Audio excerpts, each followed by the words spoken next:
If you believe that talent knows no color or title, then this story will make you stop and think. Hit like and subscribe to discover more powerful stories of justice and emotion waiting for you. The jet-black Koenigsegg Jesko Absolute sat silently in the middle of the garage like an angry beast.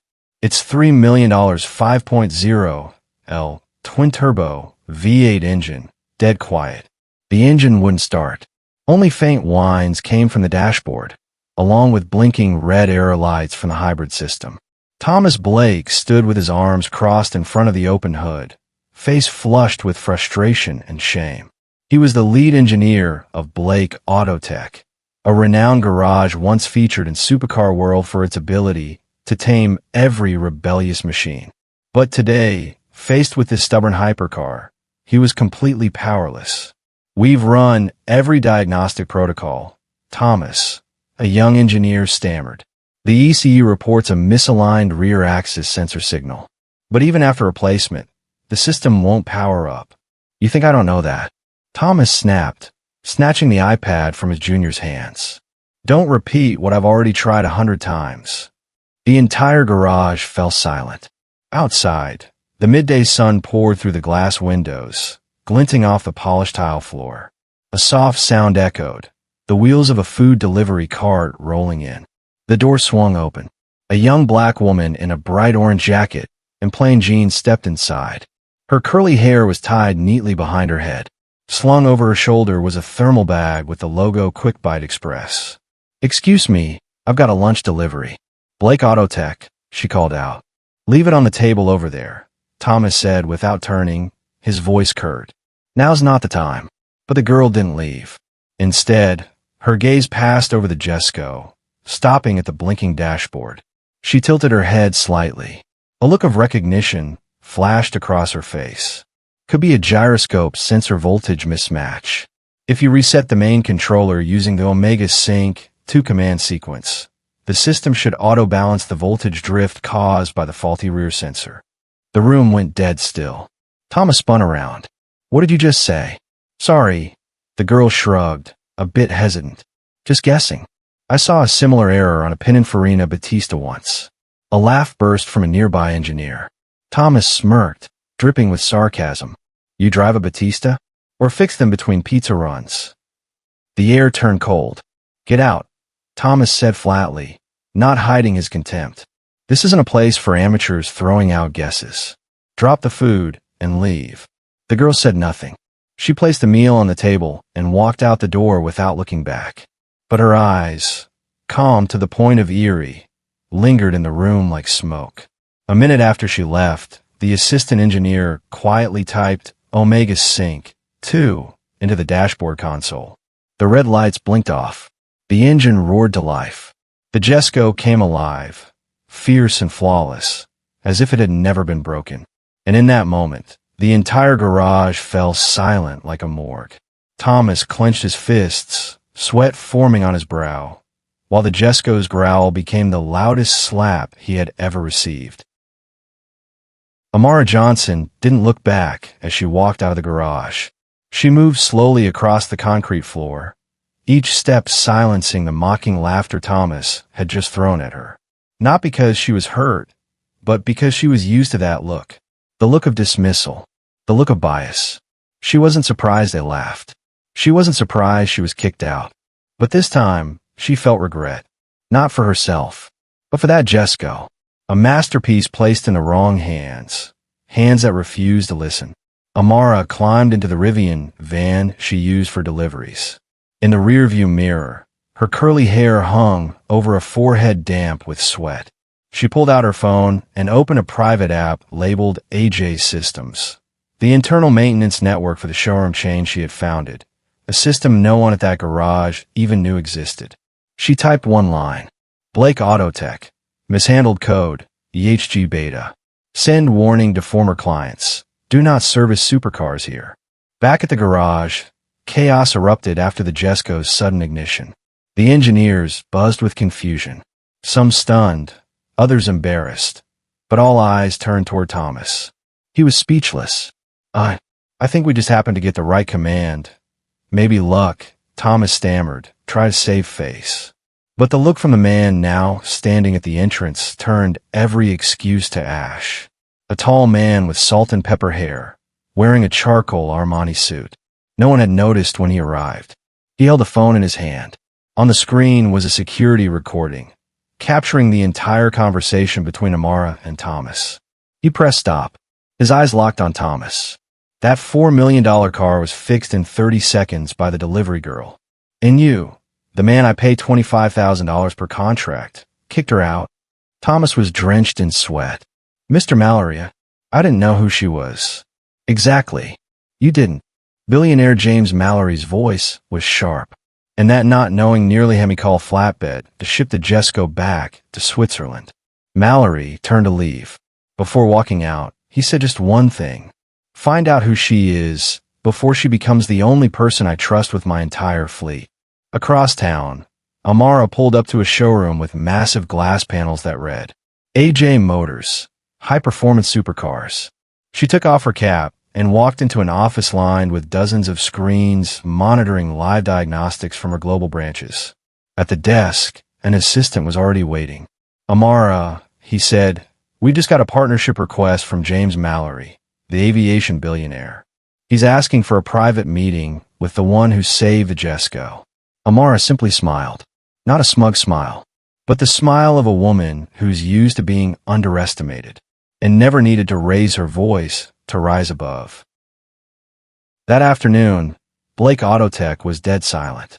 Thomas sat slumped in a chair inside the tech room, his iPad face down on the table, the screen still glowing with the command line that a delivery girl had recited by heart. Outside, the engineers whispered among themselves, but no one dared touch the Jesco, now humming smoothly as if it had never broken down. The automatic glass doors slid open. A woman stepped inside, not in the orange delivery jacket, and not carrying any food bag. Instead, she wore a simple yet elegant suit, her hair neatly tied up, and sharp high heels clicking softly against the floor. Thomas looked up. What are you doing back here?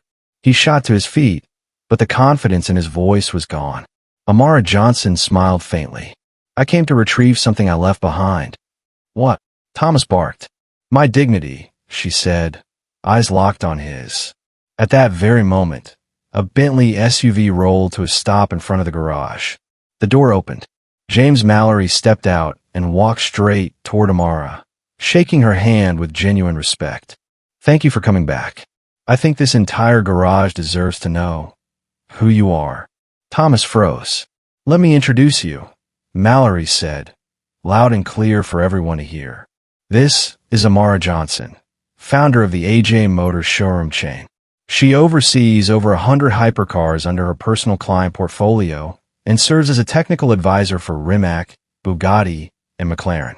A screwdriver dropped to the floor. No one said a word. Amara walked up to the Jesco and gently placed her hand on its glass-smooth hood. She tilted her head toward the engine bay, then gave a small nod. This one's got low man's potential, but not in the hands of people who rely on trial and error, she said, turning to Thomas. Next time, instead of judging someone by what they wear, try listening to what they say. You'll be a lot less ignorant. No one laughed. No one argued. Thomas just stood there, like a child stripped bare in front of a crowded auditorium. Mallory chuckled quietly. Blake, I think she just said exactly what I wanted to. Years ago, at just 24, Amara was the only black lead engineer on the development team of a hypercar company in Italy. She hadn't attended any prestigious university, but had once built a torque sensor analysis system from scratch that left the entire tech department speechless. She was offered an internship, then a full-time engineering position, for one simple reason. She was impossible to ignore. But talent couldn't hide skin color. When Amara proposed an overhaul to the hybrid control algorithm, her manager bluntly replied, "This is an engineering lab, not a playground for people from the South Bronx." She submitted a request to transfer departments. It was denied. 3 months later, she resigned. Quietly, she returned to the U.S., carrying with her everything she had learned and every scar she'd earned. No one knew she had taken out loans to buy a rundown garage on the outskirts of Atlanta. She fixed every car with her own hands, cold-called manufacturers, and consulted remotely for small racing teams. In just 5 years, from a room with cracked windows, she built an empire. AJ Motors. 1 showroom, then 3, then 12, until she appeared at the Geneva Motor Show as the mysterious woman behind 200 hypercars. She never went on the news, never gave interviews. Every profile listed her simply as AJ. So when Thomas Blake told her to drop the food and leave, Amara wasn't angry. She was used to it, but James Mallory wasn't. That night, after learning who Amara truly was, he made a call. I have a collection that needs someone of your caliber. Will you be available to meet me in Geneva next week? Amara paused for a moment, then replied, I'll be there, but only on one condition. What condition? I want that engineer from today to be there too. Let's see if he can learn something from the delivery girl. Mallory laughed. Deal. Monday, 8:45 a.m. Blake Autotech opened its doors like any other day. But the atmosphere was anything but normal.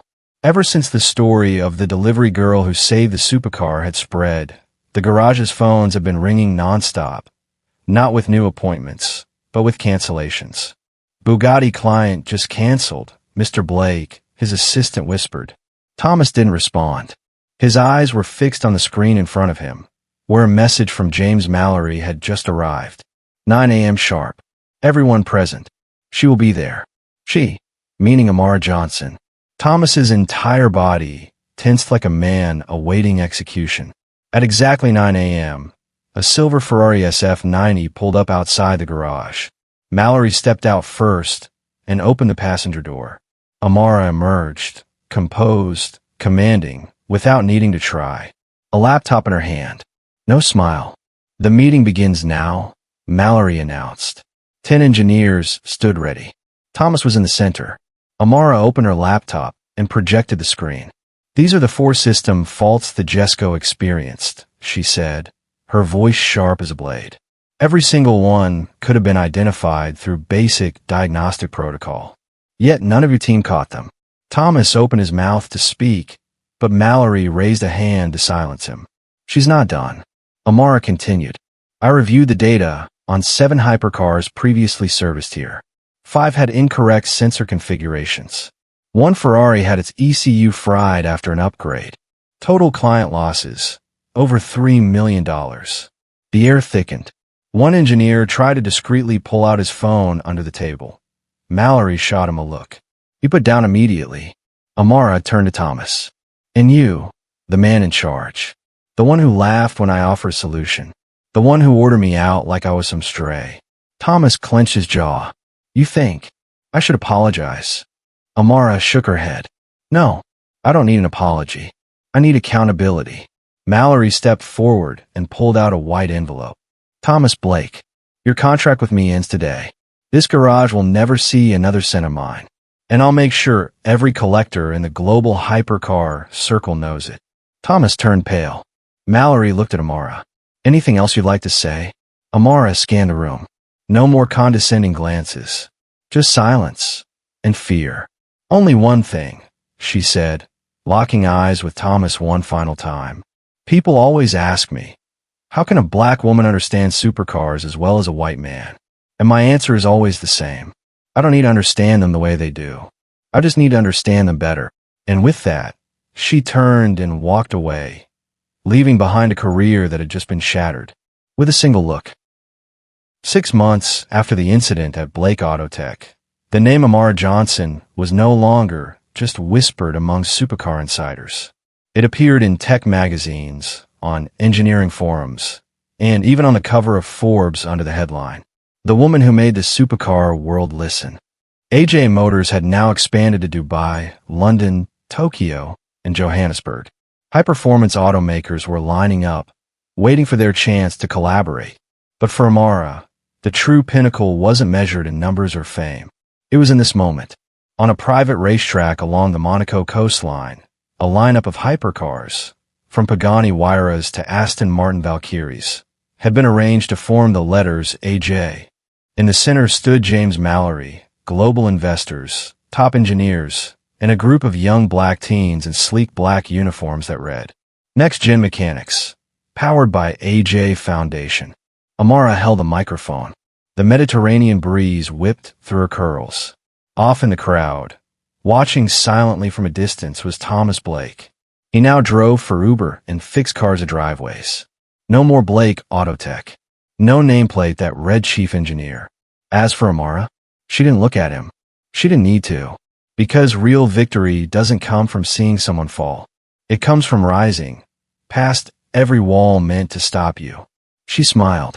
Not a smug smile, but the calm expression of someone who had overcome the impossible. I no longer need to step into a garage to prove who I am. Today, garages step out to invite me in. Amara Johnson. Speaking head, what do you think about how Amara responded to prejudice? Writing hand, leave a comment below. Who once underestimated you? And if you had the chance, how would you prove they were wrong?